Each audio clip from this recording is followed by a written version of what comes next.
We're following the mysterious disappearance of Saudi journalist Jamal Khashoggi amid reports from Reuters and the Washington Post that he may have been murdered.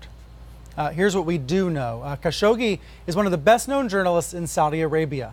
Since last year, he's also been a prominent critic, speaking out against what he called the repressive, unbearable leadership of the country. For the past year, he has been a contributing writer for the Washington Post. You can see some of the headlines from his columns on screen right now. On Tuesday, Khashoggi went to Saudi Arabia's consulate in Istanbul, Turkey. He wanted to obtain paperwork that would allow him to divorce his wife in Saudi Arabia and get married to a woman in Turkey. He's not been seen since he entered the consulate on Tuesday, and there have been conflicting reports from Turkey and Saudi Arabia about whether he ever left the building. In the past 24 hours, unnamed Turkish officials have told the Washington Post and Reuters that he was killed in that consulate. Essentially, that Turkish officials have come to the conclusion that he was murdered. CNN has not been able to independently confirm those reports. This continues to be a mystery, a very disturbing mystery with international ramifications. So far, the U.S. government has said very little about this matter. Of course, the U.S.-Saudi relationship may come into focus as a result of this story, and there's a lot more to discuss. So let me bring in Karen Attiah, global opinions editor at the Washington Post. She has been Jamal's editor for the past year. We had scheduled this interview a couple days ago after your colleague disappeared, and then came the news that he may be dead. How are you processing this?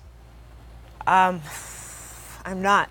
I think the best thing that we're trying to do is to try to sort of stay productive and keep his name out there. I think for a lot of Americans, this might be the first time that they've heard of Jamal Khashoggi. And I think it's to speak out about who he is, what his work meant to Saudi Arabia and to the region as a whole, and what it meant to us. And I think it's just really important to know that Khashoggi, Jamal, he didn't want to be known as a dissident. He didn't want to be this opposition figure. When he wrote his first piece for us in 2017, in September, he said, "This changed my life. I just want to be a journalist. I just want to write." And I think, you know, and going back to his words, it's almost, he was a former royal advisor. He was very close to the Saudi family. So yeah, very well connected. Exactly. But early in 2017, if I can just tell our viewers, he was told, get off Twitter. Right. You're not allowed to tweet. You're not allowed to write critically of the government. And after 6 months, that's when he reached out to you all and decided to essentially go into exile and speak out against the government. Right. You know, we saw the news. Exactly. We saw the news about the crackdowns.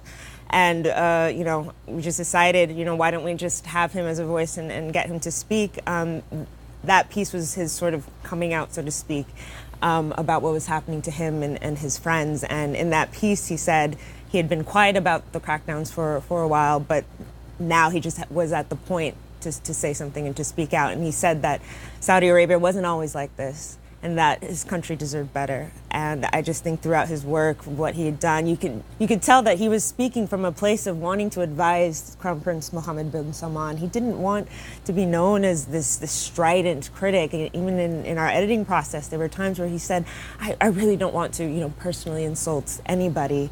I just really, and he agreed with a lot of the reforms, especially women driving, the lifting of the ban on cinemas, but he just really felt like he had a duty to advise this young prince. You know?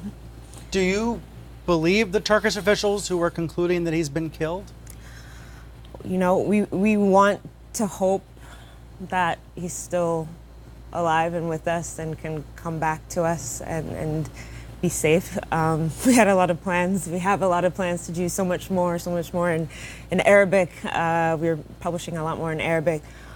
You know, we're waiting just like everybody else. There's a lot of conflicting reports, a lot of rumors. We're still hoping for the best, but of course this news, if true, has us all completely devastated. This is an attack on us as well at the Washington Post. One of the problems is it's been 18 hours since this first report that he'd been killed, and there's been no proof of life. Yeah. You would think there would be proof of life if he were alive and with us. What do you feel? Do you feel anger? Do you feel guilt? I'm sorry to ask, but I'm trying to put myself in the shoes of an editor who knows a journalist is in harm's way? I feel I feel like it has been inspiring. I think he knew the risks. We knew the risks. He is somebody who loves his country. I honestly feel, and he is one of the nicest people that I've ever met. I'm just honest about that. One of the nicest people. If the news is true, I hope it's not true. I am devastated. I've been in touch with his family. Yeah. I've been in touch with his fiance. I feel like this was a friend. We talked on WhatsApp. I saw him just a few weeks ago. Yeah, he had been living in Washington until recently, in right? Virginia. And this is, I can't even imagine what his family is going through. I can say personally for me, this is one of the worst nights of my career, worst days of my career. But, we are committed to keeping, we're not going to let this go, and we're going to press, and we're going to keep his name out there, highlight his work, highlight who he is and was. Whoever may have wanted to do this to him recognize what we recognize in that he is an important voice, not only for Saudi Arabia, but for the region and for the entire world. And so if anything, all they've done is just upped his profile. And again, this is just the man who wanted to write. He just wanted to be a journalist. His eyes lit up when he walked in the newsroom, and he said, I missed being in this. He had been silenced for so long, kicked out of newspapers, and working at the Post energized him. He's like, I have something to do. It keeps my mind off of the pressures. I need something to do. Give me something to do. So yeah. And I love that you all have posted some of his columns on the Washington Post homepage right now. People can look on WashingtonPost.com and do what you're saying. Read his work, see his work, understand what he was trying to do. Yeah, and just know to whoever has information, Saudis, Turks, that the entire world is watching. Jamal, again, was nice. He had many friends. We're all watching what's happening with this investigation, and we're not going to let this go.